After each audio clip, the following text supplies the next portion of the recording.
आज का हमारा टॉपिक है समाकलन विधियाँ व प्रयोग, इंटीग्रेशन मेथड्स एंड एप्लीकेशंस। समाकलन अथवा इंटीग्रल कैलकुलस अवकलन की विपरीत क्रिया है। अवकलन की सहायता से हम कुल फलन से सीमांत फलन प्राप्त कर सकते हैं, परंतु समाकलन की सहायता से सीमांत मूल्य या सीमांत फलन से कुल फलन प्राप्त करते हैं। समाकलन दो तरह के होते हैं, एक निश्चित समाकलन और दूसरा अनिश्चित समाकलन, इनडेफिनेट इंटीग्रल और डेफिनेट इंटीग्रल। इन दोनों में जैसे हम बात करें कि यदि y is equal to function of x, तो इस फलन का x के सापेक्ष अवकलज यानी dy by d x, d by d x of function of x is equal to function of x होता है। परंतु समाकलन, ये समाकलन का चिन्ह जो ये अवकलज है इस फलन का function of x into d x, इसका जब समाकलन करेंगे तो मूल फलन वापस आ जाएगा। तो इसका समाकलन होगा function of x, f capital है, प्लस c, ये c कांस्टेंट वैल्यू है। अब इस c की वजह से, चूंकि ये c एक स्थिर राशि है, इसके कारण फलन में अनिश्चितता है, इसलिए इस प्रकार के फलन को अनिश्चित, इस प्रकार के समाकलन को अनिश्चित समाकलन कहते हैं। दूसरा जो निश्चित समाकलन है, निश्चित समाकलन में जैसे ये हमारे सामने उदाहरण है, समाकलन a से b function of x into d x is equal to, अब इसका जब समाकलन करेंगे तो क्या होगा, F b minus F a. निश्चित समाकलन से हमें निश्चित सीमाएं प्राप्त हो जाती हैं। तो इस फलन को जैसे हम रेखा चित्र पर दर्शाएं तो ये एक्स अक्ष है, वाई अक्ष है। मान लीजिए ये वक्र है, इसका y is equal to function of x का जो ये वक्र है, तो यहाँ पे ये a और b के बीच का जो क्षेत्रफल है ये प्राप्त होगा। a लोअर लिमिट है और b है जो अपर लिमिट है, ऊपरी सीमा। तो वक्र के अधीन क्षेत्रफल प्राप्त होता है निश्चित समाकलन से। y is equal to function of x capital F, यदि इसका अवकलन करते हैं तो d by d x of function of x is equal to function of x। फलन का अवकलज, कौन से फलन का, फंक्शन ऑफ x का, कैपिटल F का अवकलज फंक्शन ऑफ x, जो हमने अभी निश्चित और अनिश्चित समाकलन के बारे में बात की और थोड़ा सा उसको विस्तार से इसमें बता रहे हैं। अब जो समाकलज आया, ये अवकलज आया है फलन का, इसका समाकलन करेंगे तो मूल फलन आ जाना चाहिए। तो समाकलन फंक्शन ऑफ x यानी अवकलज जो है उसका इंटू डी एक्स, ये बराबर होगा function of x plus C, f capital है। अब फलन यही था, function capital F into C यानी फंक्शन ऑफ x। अब ये c जो है स्थिर राशि आई है, फंक्शन ऑफ x का समाकल जो है फंक्शन ऑफ x प्लस सी है। अवकलन में फलन का x के संदर्भ में अवकलज फंक्शन ऑफ x है। ये देखिए, समाकलन में फलन का समाकलन x के संदर्भ में, जिसको हम dx कहते हैं, क्या होगा, समाकलन function of x into d x. इससे इसका मतलब ये होता है कि जो अवकलज है फंक्शन ऑफ एक्स और डी एक्स है एक्स के संदर्भ में समाकलन, और ये जो चिन्ह है ये समाकलन का चिन्ह है। फंक्शन ऑफ एक्स समाकलन function of x into d x अनिश्चित समाकल है, इंडेफिनेट इंटीग्रल है, क्योंकि इसका कोई निश्चित अंक मूल्य नहीं होता है। इसमें c का मूल्य या मान निश्चित हो जाने पर भी इसका मान x के मूल्य के साथ परिवर्तित होता रहता है। इसलिए अवकलज डेरिवेटिव के समान अनिश्चित समाकल भी x चर का ही फलन होता है।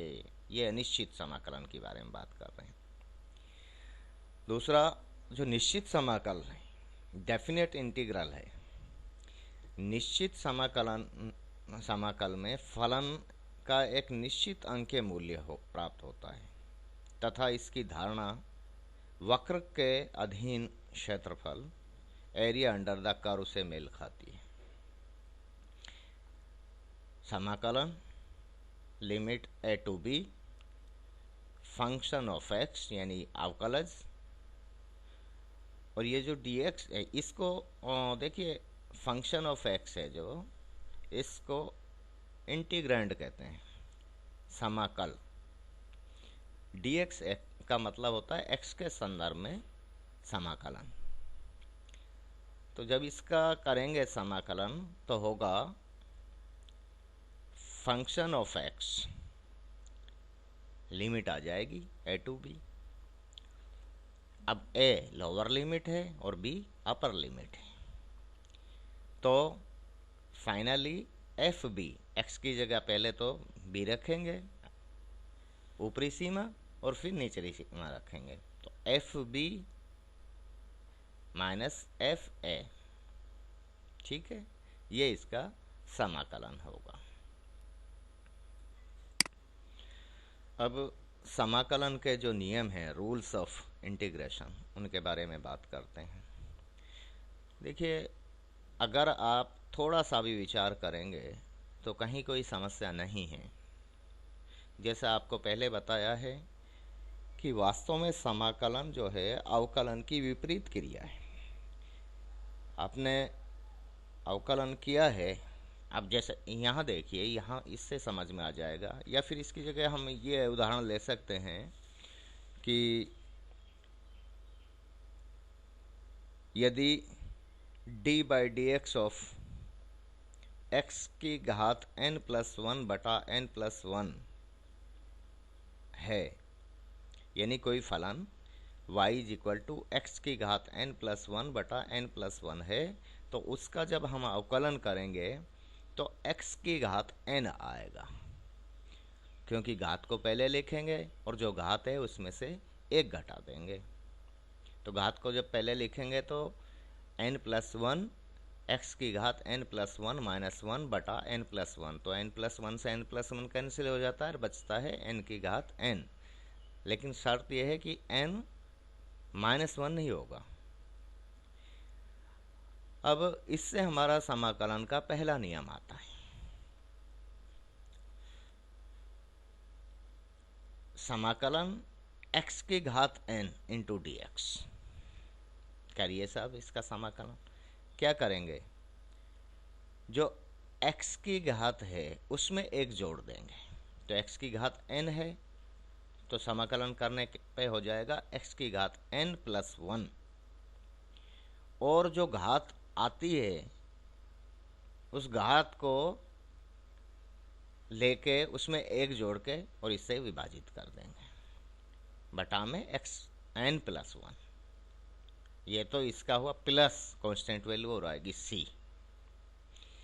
कंडीशन क्या है, शर्त यह है कि n माइनस वन नहीं होगा, क्योंकि यदि n माइनस वन हो जाता है तो ऐसी स्थिति में 1/0 आने से इंडेटर्मिनेट वैल्यू या अनिर्णित या अनिर्धारित मूल्य आ जाएगा, तो इसलिए n-1 नहीं होगा।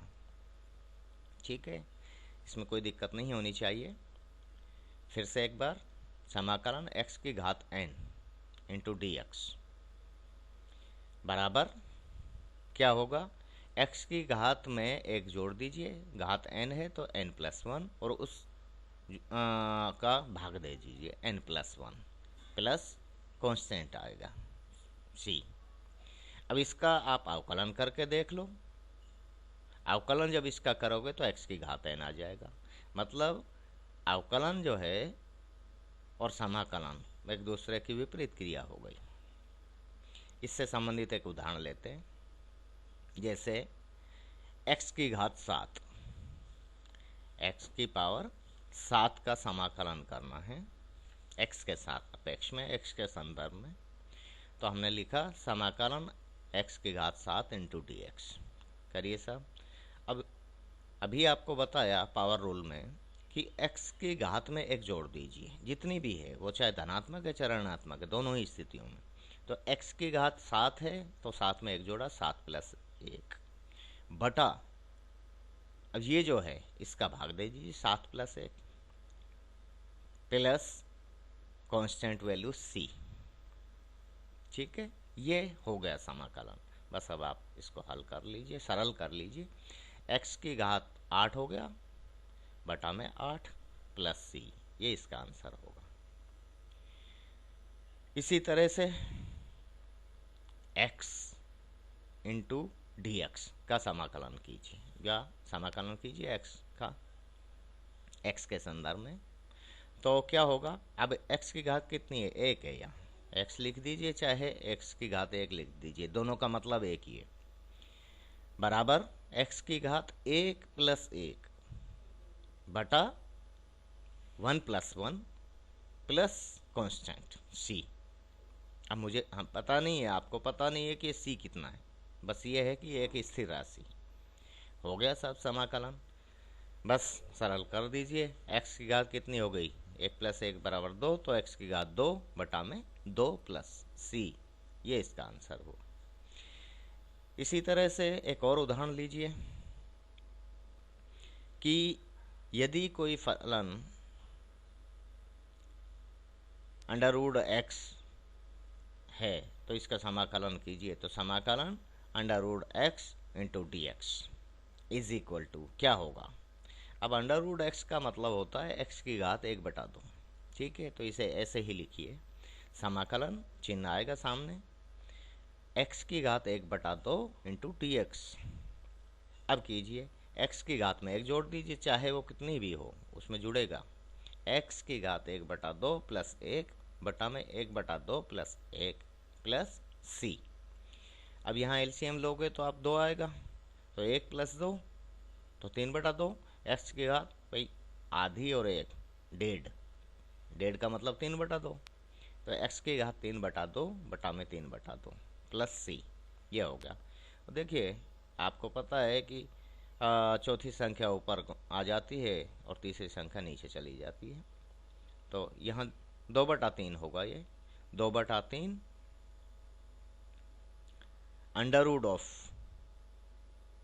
√x³। अब ये है x की घात p/q, जो घातांक का नियम है आपको बताया था। तो उसी स्थिति में x की घात p/q अगर है तो q√x की घात p होता है, तो वही है 2/3 √x की घात 3 प्लस c आंसर है। या फिर आप ऐसे लिख दीजिए 2/3 इंटू x की घात 3/2 प्लस c, दोनों ही स्थितियों में सही है। तो ये हमारा पावर रूल के कुछ उदाहरण हैं जो हमने देखे। दूसरा जो समाकलन का नियम है वो चरघातांकीय फलनों को लेकर है। एक्सपोनेंशियल रूल जो है वो ये है कि यदि समाकलन कीजिए e की घात x इंटू डी एक्स का, इसका समाकलन जो होता है e की घात x प्लस c होता है। c कांस्टेंट है। e की घात x का अवकलन भी e की घात x ही हुआ था। लेकिन समाकलन में c जुड़ गया। दूसरा चरघातांकीय उदाहरण है समाकलन a की घात x इंटू डी एक्स। अब यदि आपके याद हो तो अवकलन में हमने पढ़ा था कि y बराबर a की घात x कोई फलन है, तो उसका अवकलन x के सापेक्ष जब हम करते हैं तो वो a की घात x log of a Aadhaar e आता है। ये हमने अवकलन में पढ़ा हुआ है। अब हम बात कर रहे हैं यहाँ समाकलन की। समाकलन कर रहे हैं a की घात x का, x के संदर्भ में। तो उस स्थिति में a की घात x log a Aadhaar e plus c, ये हुआ इसका समाकलन। अब a की घात x, ये log को हम ऊपर लेके जा रहे हैं, तो जब ऊपर ले जाएंगे तो इनके आधार परिवर्तन हो जाएगा, तो log of e base a होगा। तो a की घात x into log of e base a plus constant value c, ये होगा इसका समाकलन। अवकलन तो इसका हुआ था a की घात x का, जो अवकलन है a की घात x log ऑफ a, और समाकलन जो हुआ है निकल के आया है a की घात x log of e base a plus constant value. तो ये चरघातांकीय रूल है समाकलन का। अब इससे संबंधित कुछ उदाहरण हम आपको ले लेते हैं, उनसे बात और बेहतर तरीके से क्लियर हो पाएगी। जैसे समाकलन e की घात 2x into d x is equal to, अब कीजिए इसका समाकलन e की घात 2x। देखिए इसको करने का एक दूसरा तरीका है, आप उस तरीके से करेंगे थोड़ा सा 1-2 स्टेप बढ़ जाती है, लेकिन समझ में अच्छा आता है। तो इसको आप e की घात 2x dx का समाकलन करने के लिए मान लीजिए कि u बराबर 2x है, तो du बाई डी एक्स यानी x के सापेक्ष आप अवकलन जब करेंगे तो इस 2 आएगा, और dx is equal to du by 2। प्रतिस्थापन के नियम से जब हम अवकलन करते हैं तो वो वाली बात कर रहा हूँ मैं। तो समाकलन e की घात 2x into d x is equal to e की घात u, क्योंकि 2x बराबर u माना था, u रख दीजिए, और du बाई 2। तो 1/2 कांस्टेंट है, ये बाहर आ जाएगा। समाकलन किसका करना, e की घात u का, किसके संदर्भ में, u के संदर्भ में। जब u के संदर्भ में इसका समाकलन करेंगे e की घात u का, तो e की घात u ही होगा। जैसा अभी आपको चरघातांकी नियम बताया, e की घात x का समाकलन e की घात x प्लस c होता है। तो इसका समाकलन e की घात u पे 1/2 तो पहले से ही है, तो e की घात u प्लस c। अब u का वैल्यू रख दीजिए, u की वैल्यू आपने u क्या माना था, 2x माना था, तो 1/2 e की घात 2x प्लस c आंसर होगा। ठीक है, एक तरीका यह है, प्रतिस्थापन के नियम को काम में ले लीजिए। दूसरा यह कि सीधा आप कर लीजिए, अगर आपको कोई दिक्कत नहीं है। तो समाकलन e की घात 2x का x के संदर्भ में क्या होगा, e की घात 2x, ठीक है, बटा में 2, क्योंकि x का भी करना है तो x की घात 1 प्लस 1 बराबर 2 होता है, प्लस c, ये इसका होगा। नेक्स्ट एग्जाम्पल, दूसरा समाकलन 7 की घात x का x के संदर्भ में इंटू डी एक्स। इसका जो समाकलन होगा, अब a की घात x, ये वाला जो लगेगा इसमें, a की घात x का जब हमने किया था तो देखिए यहाँ पे a की घात x बटा में log a आया था और आधार e था। अब यहाँ देखिए 7 की घात x का समाकलन जब करेंगे तो 7 की घात x, एक ही जगह 7 है, बस इतना ही फर्क मान लीजिए, और बटा में log 7।